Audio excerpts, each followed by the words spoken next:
Olá, seja bem-vindo, seja bem-vinda a esse terceiro dia da Jornada Espírita de Catu. Eu espero que você tenha aproveitado essas últimas duas palestras que aconteceram, porque as mensagens elas foram sublimes, os chamados às reflexões foram muito oportunos. Afinal de contas, falar de amor nunca foi tão necessário, tão atual. Falar das dificuldades, falar dos benefícios, falar de todos os aspectos que essa vivência sublime nos chama. E antes de darmos continuidade, eu quero agradecer a sua presença nos últimos 2 dias e aqui hoje, assistindo a essa terceira palestra. Afinal de contas, é justamente por você que nós fazemos isso. É em consideração a todas as pessoas que acompanham todos os anos as Semanas Espíritas de Catu. Então, estamos aqui para agradecer a você. Mas eu não quero me demorar falando muito, não. Vamos aqui para o nosso momento de prece. Recolhe aí os teus pensamentos, os teus sentimentos e traz à tona aquilo que tem de melhor de você, que a gente vai para aquele momento de prece individual, onde você vai conversar com Deus do jeito que você costuma conversar. Então, eleva teus pensamentos, acalma tua mente e dá um pause no vídeo para fazer a tua oração. Vamos lá? Agora. Pronto, oração feita. Coração leve, mente alinhada com as energias superiores. Vamos agora chamar a nossa terceira convidada, a Suzy Moro, que hoje está diretora da sede histórica da Federação Espírita da Bahia, está coordenadora federativa da Assistência e Promoção Social Espírita da Bahia, com o tema Amor, Cura de Almas. Suzy, seja muito bem-vinda, a palavra é toda sua. Boa noite, queridos amigos, amigas, irmãos. Desejando que a doce e suave paz do Divino Mestre Jesus nos envolva agora e sempre. É com muita alegria que aqui estamos com todos vocês para participarmos da Jornada Espírita de Catu, Bahia, Centro Espírita, Caminho da Verdade. E, na pessoa de Geraldo Sá Barreto, agradecemos a toda a diretoria o convite formulado. Estaremos, durante uns 50 minutos, conversando sobre o tema proposto, que é Amor, Cura de Almas. E nós, para iniciarmos a nossa fala, eu trarei uma lenda que propõe uma reflexão. Existia um grande mestre nas províncias de Rorô que resolveu escrever a maior súmula de todas as sabedorias. Lin Xinquin era o nome. Para tanto, ele mandou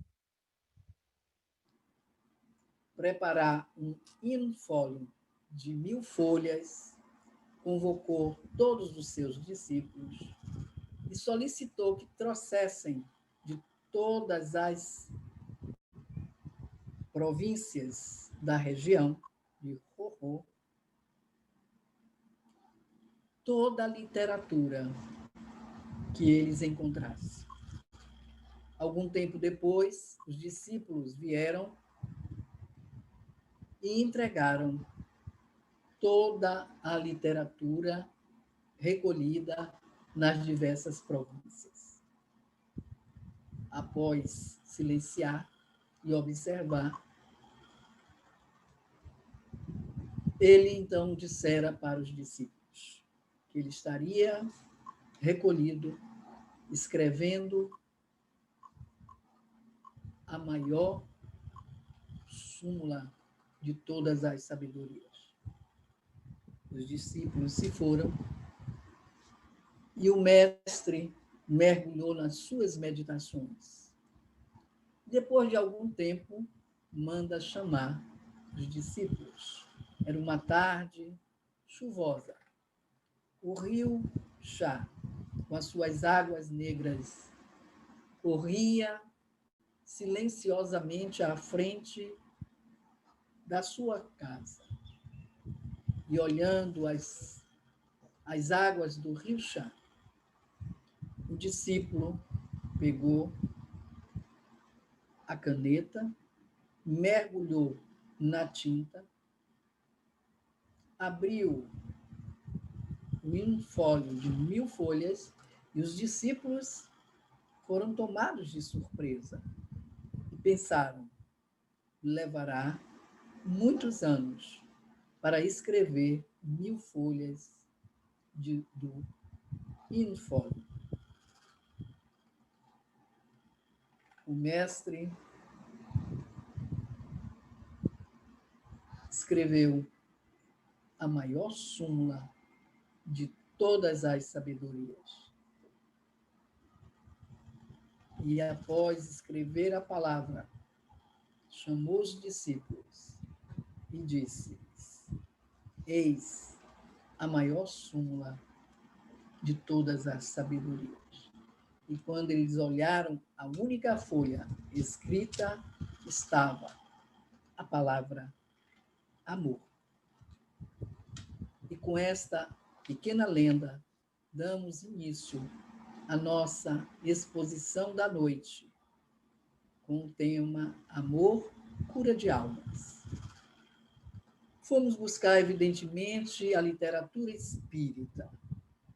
Nos baseamos no problema do ser, do destino e da dor, do nosso querido Leon Denis. Nos baseamos no livro da nossa querida Joana de Ângeles, Garimpo de Amor.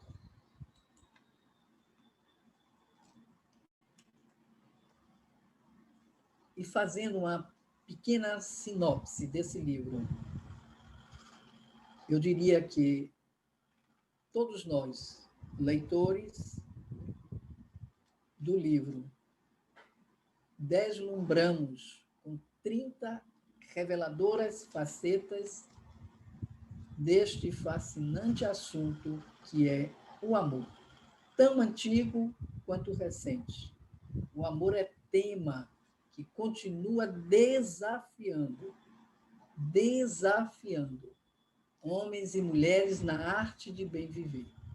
Admira-nos a facilidade com que Joana de Ângeles escreve e reescreve sobre o amor, permanecendo original em suas ideias, sem se repetir ou tornar-se prolixa. O amor, portanto, é fonte inesgotável de encantadora beleza. É o amor que Jesus tem como termo da mesma realidade, nos convocando a vivenciar o verdadeiro sentido da palavra lei de amor, que está contido no capítulo 11 do Evangelho segundo o Espiritismo, tendo como instrução dos Espíritos que amor é o sentimento por excelência, essência divina da perfeição. Sentimento, portanto, o instinto elevado à altura do progresso feito. E aí a gente traz o nosso querido Leon Denis, no livro O Problema do Ser e do Destino da Dor, quando ele nos traz o amor como comumente se entende na Terra, é um sentimento, um impulso do ser que o leva para outro ser com o desejo de unir-se a ele. Mas, na realidade, o amor reveste formas infinitas, desde as mais vulgares até as mais sublimes. O amor, portanto, meus amigos, é uma força inexaurível. Renova-se sem cessar e enriquece ao mesmo tempo aquele que dá e aquele que recebe. E lembrando-nos do item 8 do Evangelho segundo o Espiritismo, no seu capítulo 11, Instruções dos Espíritos, o grande Lázaro traz exatamente esta visão do que seja o homem. Diz-nos que temos instintos no nosso início mais avançado e burilado, temos sensações. Mais instruído e depurado, temos sentimentos. Então, esta é a nossa trajetória aqui na Terra, quando reencarnamos. Lembrando-nos que a missão do homem aqui na Terra é a sua regeneração moral. E dentro desta visão, nós temos, como o Evangelho nos suscita, falando de sentimentos, e o ponto delicado do sentimento é o amor. Não o amor no sentido vulgar do termo, mas esse sol interior que condensa e reúne em seu ardente foco todas as aspirações e todas as revelações sobre-humanas. O amor, portanto, meus amigos, é vida. E aí diríamos que um outro sentimento manifesta ali a grandeza e o significado, que é a compaixão. Unidos, o amor e a compaixão renovam o mundo. Mas é necessário que, para a humanidade tornar-se melhor, alguém comece amando-se, amando e tocando e tocado pela compaixão.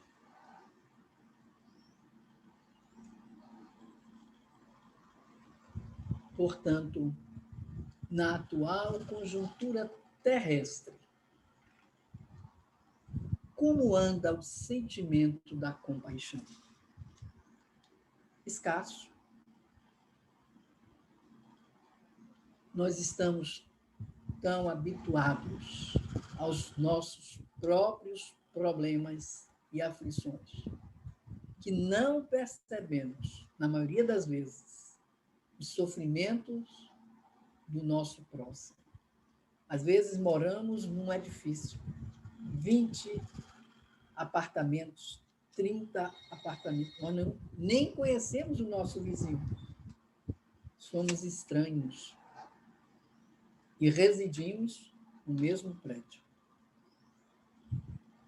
Portanto, mergulhado nas nossas necessidades, ficamos alheios às do irmão, às vezes resguardando-se numa couraça de indiferença.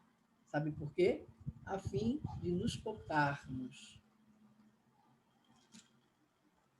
para somarmos novas dores.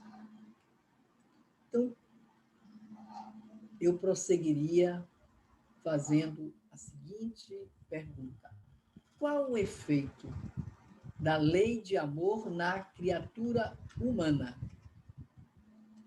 Ele substitui a personalidade pela fusão dos seres e extingue as misérias sociais, dando lugar aos sentimentos nobres de fraternidade e respeito pelo semelhante. O homem, então, ama com amplo amor seus irmãos em sofrimento, desconhecendo a miséria do corpo e da alma. O que devemos fazer para nos ajustar, portanto, à lei de amor? Tolerar os que convivem conosco, buscando perdoar quem nos ofende. Auxiliar o próximo na medida de nossas possibilidades e atender fielmente ao chamamento de Jesus. Amai-vos uns aos outros, como eu vos amei. E quando Kardec formulou a questão, perguntando qual o modelo a ser seguido pela humanidade, os espíritos responderam que o modelo e guia da humanidade chama-se Jesus.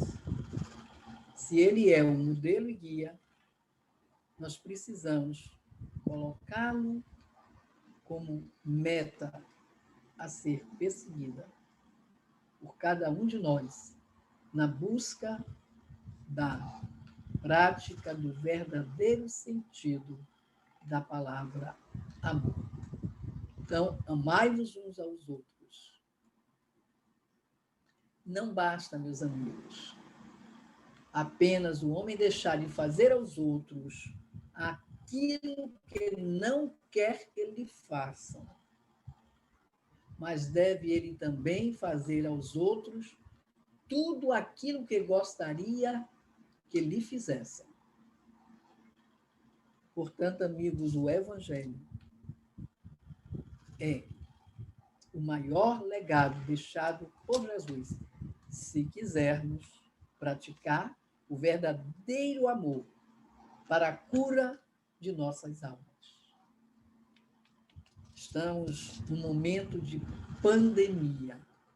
Estamos num momento em que vivenciamos o Covid-19.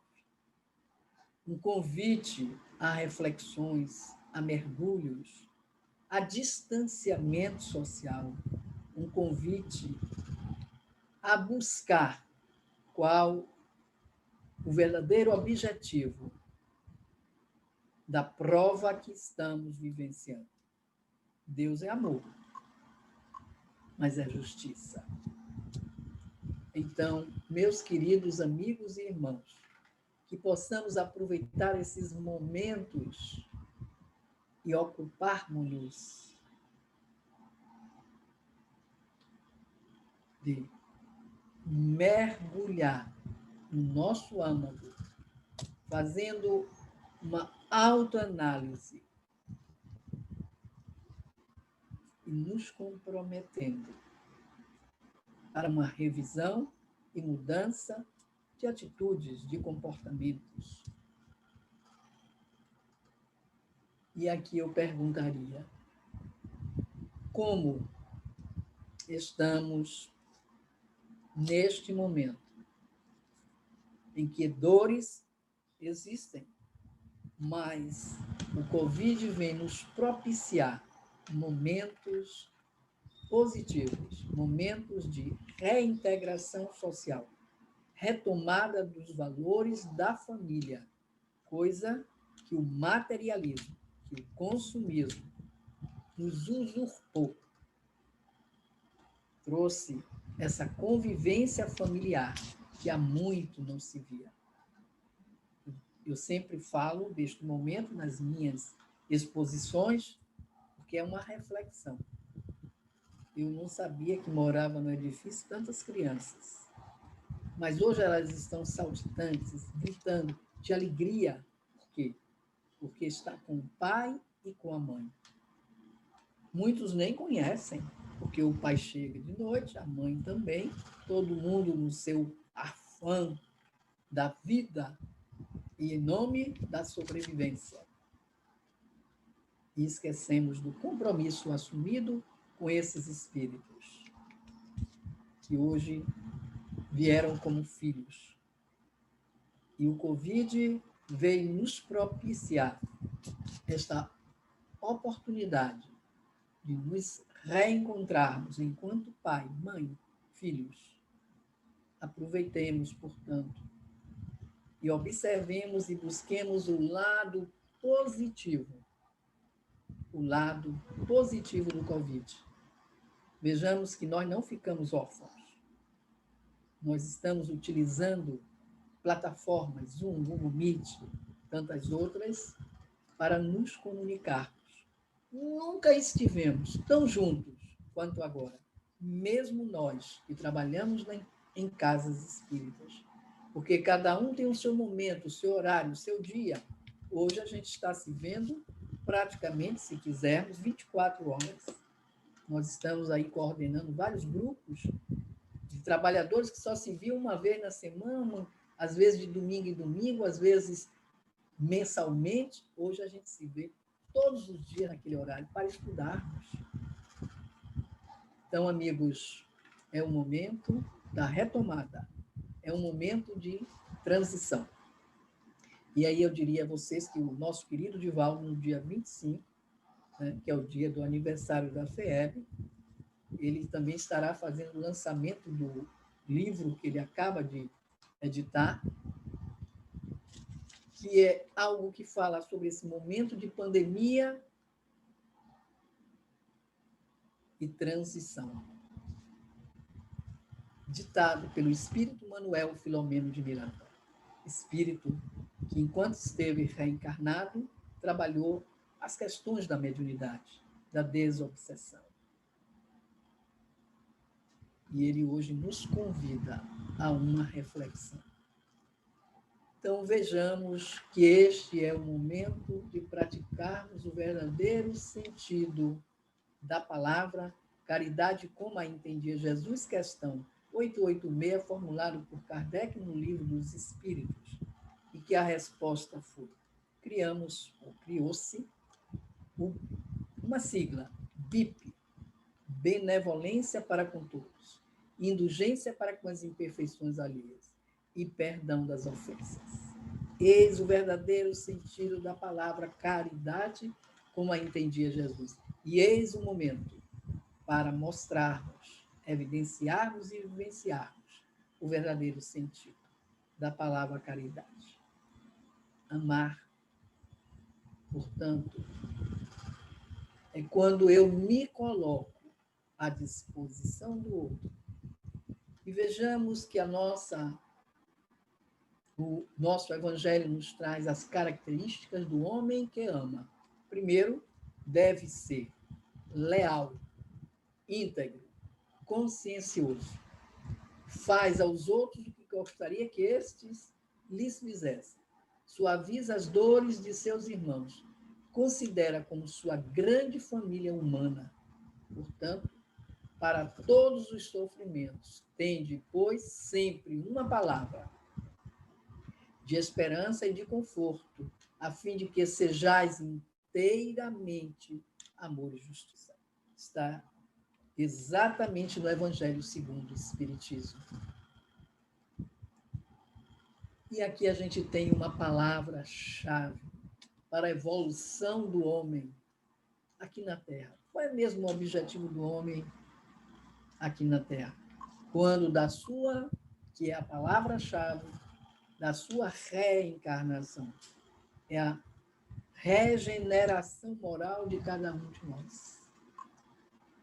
Então, vejamos, meus amigos, que no exercício, portanto, o amor ensina que as criaturas são o que lograram no longo percurso das reencarnações, que ainda se encontram em fase de imperfeição, tendo o direito de errar e de experimentar deslates, não se permitindo, porém, a tolerância de permanecer nos equívocos, nos compromissos infelizes, após tê-los identificado. Daí a necessidade do mergulho, dessa introspecção, dessa busca interior. Também descobrirá que essa renovação não será operada, evidentemente, por milagre, por fenômeno apenas do querer, mas, sobretudo, do empenhar-se pelo conseguir. E aí existe uma chaga que o querido Emmanuel, um dos seus livros, nos traz que o egoísmo é a maior chaga que existe dentro de cada um de nós. E que o dia que extirparmos de dentro de nós, seremos felizes, haverá cura, porque estaremos praticando o amor. Então, o egoísmo tem como base o sentimento de interesse pessoal. Primeiro eu, segundo eu, terceiro eu, depois o resto. E impede que no coração do homem se desenvolvam outros sentimentos mais nobres, como a fraternidade e a caridade, entravando assim o progresso moral.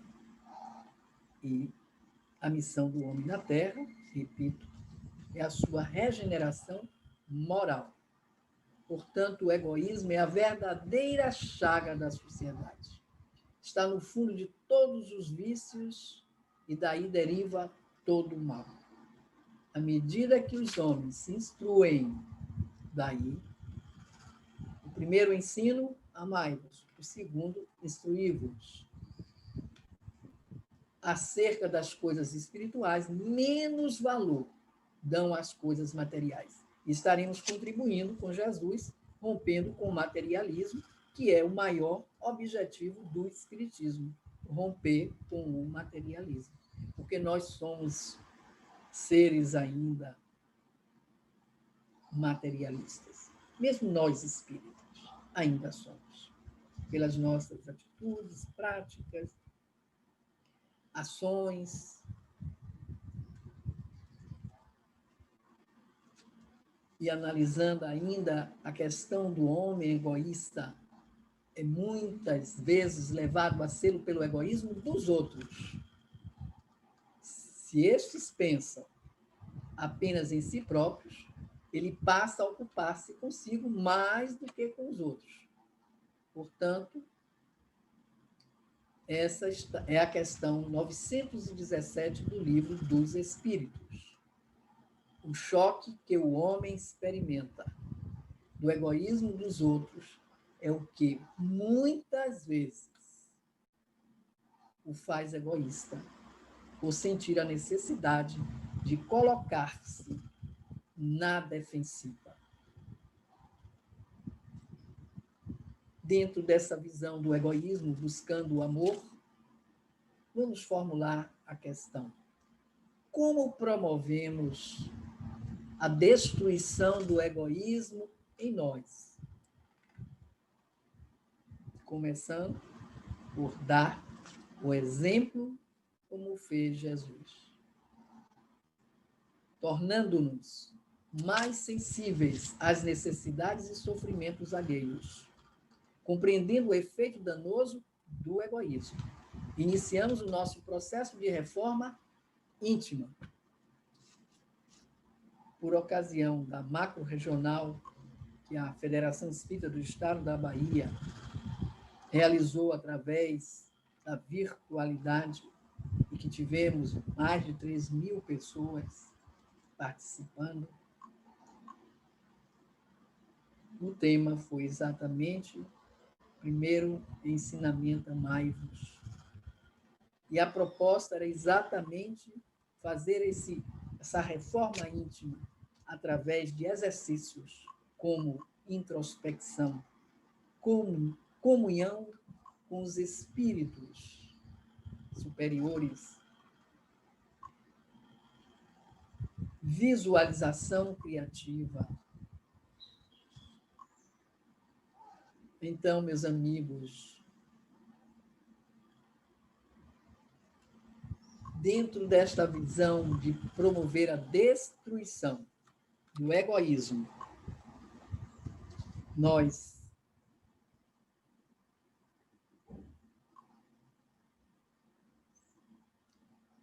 então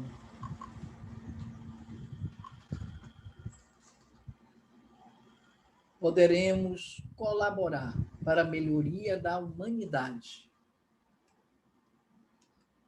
praticando a caridade desinteressada, sem nos importar com aqueles que nos tratam com ingratidão.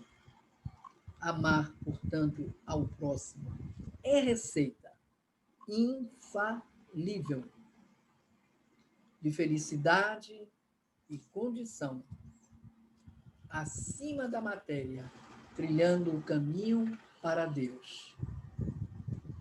E Joana, no livro Sob a Proteção de Deus, nos convida, dizendo-nos: quando o ser humano permitir que o amor o ilumine e o mantenha,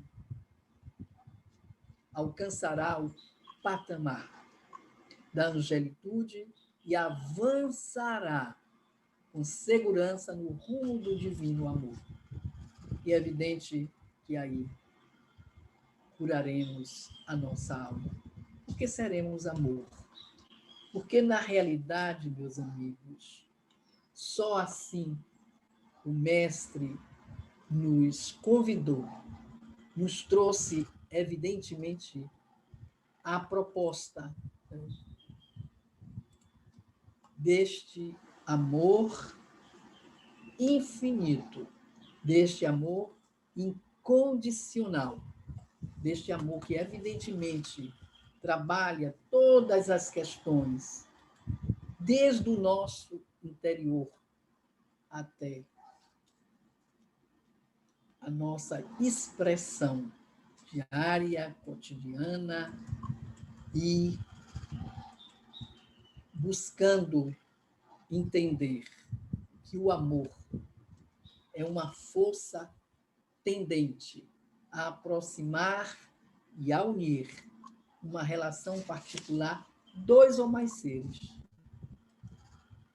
É a totalidade dos sentimentos e desejos que estruturam o pensamento para a liberação de energia e de forças que guiam a ação na produção do bem e possibilitam a aquisição de qualidades constituintes do crescimento do espírito. Nós poderíamos trazer ainda, dentro desse contexto, a história da cultura ocidental, falar en passant, que ela apresenta duas raízes, a grega e a judeu-cristã ou bíblica. Na concepção grega, está assentada no eros platônico. A concepção grega baseia-se, portanto, primeiro, o mundo é eterno e não criado. Segundo, que o amar implica em conhecer e o conhecer implica o amar. Portanto, a concepção judeu-cristã não partirá nem do mundo nem do homem, partirá de Deus. Transcendência absoluta. Veja que todos esses conceitos e esta busca, desde que o homem existe na Terra, que o homem foi, que o ser foi criado para vivenciar sua primeira experiência terrestre. Então, ele próprio, né, é uma relação amorosa em si, por si e para si. E que, sendo livre também por amor, cria para fora de si uma realidade, um mundo.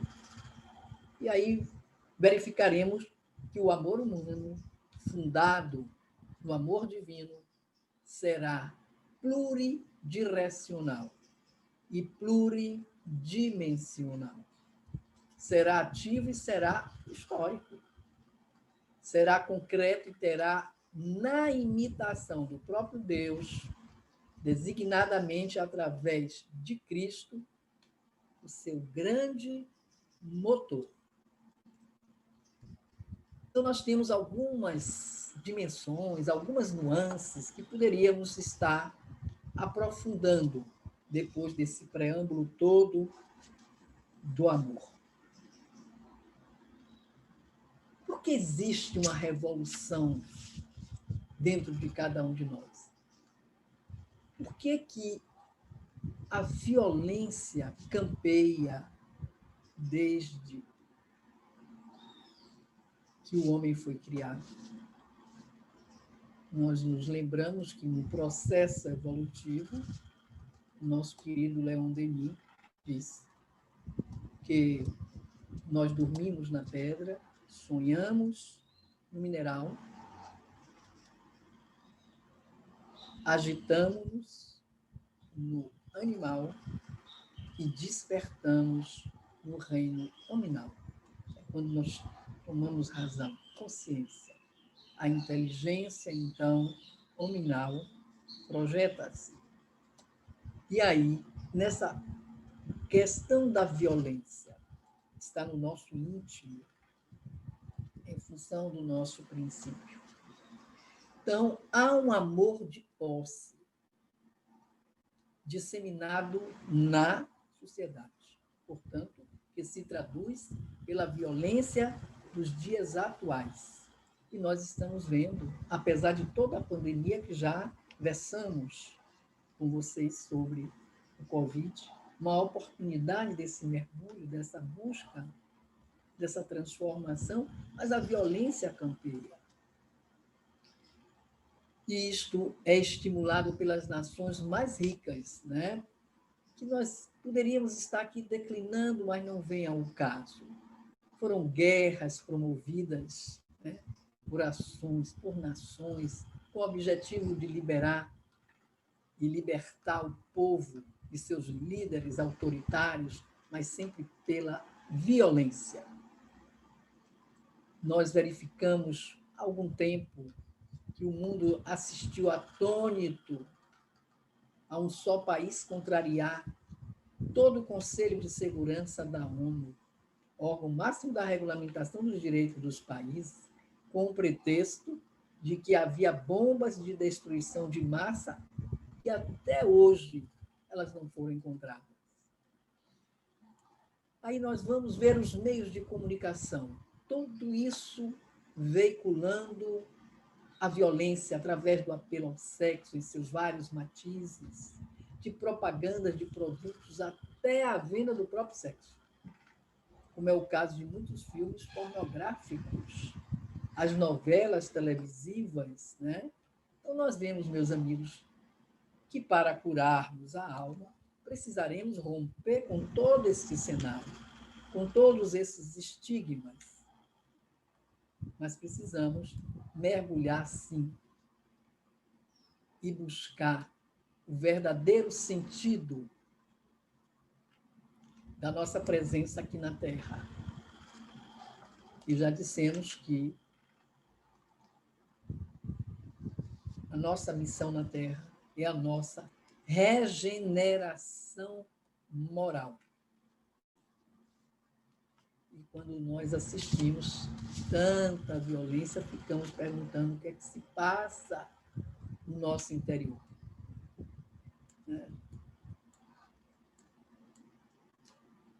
Nós poderíamos relatar N fatos que traz essa visão da violência. E aí eu me lembro do grande Pierre Vaillant, quando ele editou o livro, produziu e editou A Arte de Viver em Paz, quando ele nos traz a reflexão de nos conhecermos como um ser integral, e a doutrina espírita nos traz também. Mas ele dizia, somos um ser integral. Mas enquanto vivenciarmos a fantasia da separatividade, enquanto vivenciarmos a separatividade do corpo, da mente e do espírito, nós estaremos sofrendo. Mas, dentro dessa visão, né, do passado, nós teríamos um amor racional, que é a maêutica socrática, onde Sócrates talvez tenha sido o primeiro filósofo a nos dar uma imagem desse tipo de amor. Quando ele, na realidade, foi preso por desobedecer aos deuses gregos e por abrir a mente dos jovens E na prisão, que foi injustamente, ele soube esperar a morte. Primeiro porque quando o discípulo o convidou a fugir, porque ele teria que beber a cicuta, veneno, ele disse, porque ele estaria morrendo, ele disse, eu não morro. Então ele tinha certeza da imortalidade da alma e ele não precisaria estar praticando atos que estaria indo ao encontro do que ele, na realidade, pensava, agia e era. Ele simplesmente nunca quis atrapalhar o bem comum. Então, o pensamento dele sempre foi em função do outro. Ele valia-se da persuasão e da razão para conseguir qualquer coisa. Um outro grande ser que também tinha a política da não violência, era o Gandhi, cognominado, né, o político da não violência. Ele afrontou o poderio britânico sem usar nenhuma arma. Vejamos, meu irmão, nessa história toda, até hoje, em pleno século XXI, no terceiro milênio, nós ainda vivenciamos a violência porque ela existe em cada um de nós.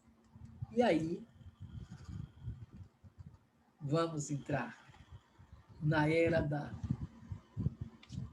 do amor de doação. Quem nós deveríamos trazer? O nosso querido mestre Jesus, e quando Kardec formulou a questão, qual deveria ser o modelo a ser seguido pela humanidade, Jesus. Porque ele é o modelo do amor. Primeiro, ele obedeceu ao pai criador. Segundo, ao pai dele, José, aqui na terra. Deixou-se batizar por João Batista. A sua pregação evangélica dirigia-se contra o poderio romano, mas sem desobedecer à lei deste Estado. Um exemplo clássico é: dai a César o que é de César e a Deus o que é de Deus. Esta foi a resposta, né, que ele deu à pessoa que ele mostrou uma moeda que tinha a figura de César em uma das suas faces. O outro grande espírito, Santo Agostinho. E aí eu me lembro que há uma frase de Santo Agostinho que ele diz: ama e faze o que queres. Se calas, cala por amor. Se falas, fala por amor. Se corriges, corrige por amor. Se perdoas, perdoa por amor. O amor deve estar no centro de todas as nossas ações. O que isso quer dizer? Que quando nos relacionarmos com o nosso próximo, devemos fazê-lo dentro de um clima de respeito e de auxílio mútuo, cooperando com tudo o que nos rodeia. E aí entramos no amor segundo o Espiritismo, como chave para a nossa reflexão e proposta de mudança, tendo em vista toda essa trajetória vivenciada pelos múltiplos seres que antecederam-nos. O nosso querido Kardec, no Evangelho segundo o Espiritismo, ensina-nos que o amor resume inteiramente a doutrina de Jesus. Diz-nos que no início o homem não tem senão instintos. Mais elevado e corrompido só tem sensações. Mais instruído e purificado tem sentimentos. E o ponto delicado do sentimento é o amor. Não o amor no sentido vulgar do termo, mas esse sol interior que condensa e reúne em seu foco ardente todas as aspirações e todas as revelações sobre-humanas. É o nosso Kardec. Então, na atual conjuntura terrestre, Como anda o nosso sentimento de compaixão? Escasso. Nós, com a pandemia, começamos a despertar.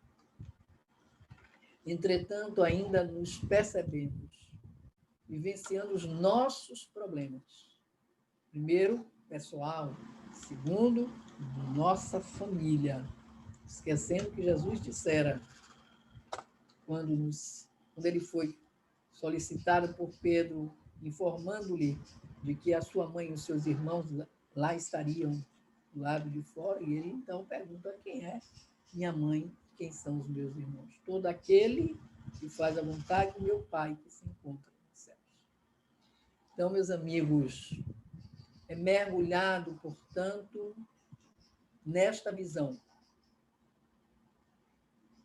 que ficamos alheios ao que acontece com muitos que estão ao nosso derredor. Tudo pela couraça da indiferença que ainda assola o nosso espírito. E dentro desta visão, poderíamos fazer a seguinte pergunta: como promovemos a destruição do egoísmo em nós, colaborando para a melhoria da humanidade? Essa é a proposta. Praticando a caridade desinteressada, sem nos importar com aqueles que nos tratam com ingratidão. Jesus já dissera: façais aos outros aquilo que gostaria que os outros vos fizessem. Amar ao próximo é receita infalível de felicidade e condição para que nos elevemos acima da matéria, trilhando o caminho para Deus.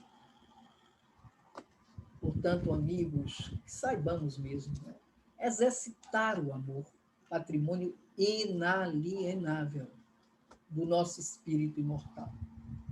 É através, sim, deste sentimento mais puro que o homem pode galgar horizontes cada vez mais vastos, na senda escabrosa de nossa evolução espiritual. E aqui a gente lembra da nossa querida Joana de Ângeles, através da psicografia de Divaldo Franco, no livro sobre a proteção de Deus. Quando o ser humano permitir que o amor o ilumine e o mantenha, alcançará o patamar da angelitude e avançará com segurança no rumo do divino amor. Então, nós temos que estar atentos a todos os ensinamentos, lembrando-nos que Jesus veio para nos ensinar com o seu caminhar, com a sua forma de vivenciar o amor. E assim, o amor, quando bem vivido, cura a nossa alma. E dentro dessas reflexões, nós buscamos a figura do Mestre Jesus. Quando aqui ele esteve na Terra, acolhendo a todos, curando exatamente aquele que já tinha feito a caminhada evolutiva, aquele que já estava pronto, convidando a segui-lo. E para concluirmos a nossa fala da noite, vamos retratar de forma bem sintética, uma prova de amor da grande Marta, discípula de Jesus. Quando ela visitava, dando a prova do amor, os leprosos no Vale dos Imundos, como era chamado por aqueles que tinham lepra. E ela ia para levar a palavra do Mestre Jesus. Entretanto, havia um cidadão que a repudiava, que praticamente agredia e que não aceitava quando ela lá estava para falar do amor de Jesus. E ela voltava para casa e meditava a respeito. E aquele ser passou a ocupar a sua mente. E certo dia, ela ora a Jesus e pede ao Mestre que ela conseguisse tocar o coração daquele nosso irmão, dizia ela. E dirigiu-se ao Vale dos Imundos. E o cidadão, da mesma maneira, a recebeu. Ela então resolve perguntar: por que ages assim contra Jesus, o amor? Ele então vira-se para Marta e diz: é muito fácil, de forma agressiva, quando falar desse seu Jesus, quando não se tem a doença no corpo. Marta foi tocada. Retornou com lágrimas nos olhos. Chegando em casa, orou. Orou ao Mestre, pedindo-lhe que permitisse que a lepra se instalasse em seu corpo. Dias depois, quando ela observa o braço, identificou a mancha característica da lepra no teu braço. Ela agradece a Jesus, se prepara e volta ao Vale dos Imundos. E como de hábito, quando ela se apresenta, o cidadão, o irmão, vai agredi-la. Ela então estende-lhe o braço e mostra a mancha característica da lepra. E ao ver e reconhecer, ele chora convulsivamente. Abraça as pernas da Marta, pedindo perdão ao Mestre Jesus. Ele foi tocado. Ele foi tocado pelo amor da Marta. E ela volta para casa com a alma. Quando amarmos verdadeiramente, com certeza estaremos curados. E assim, amigos, damos por concluída a nossa exposição, a nossa fala, desejando a todos que aqui estão que a paz do Mestre inunde os nossos corações. E agradecendo mais uma vez a diretoria do Centro Espírita Caminho da Verdade, na pessoa de Geraldo Sá Barreto, Boa noite.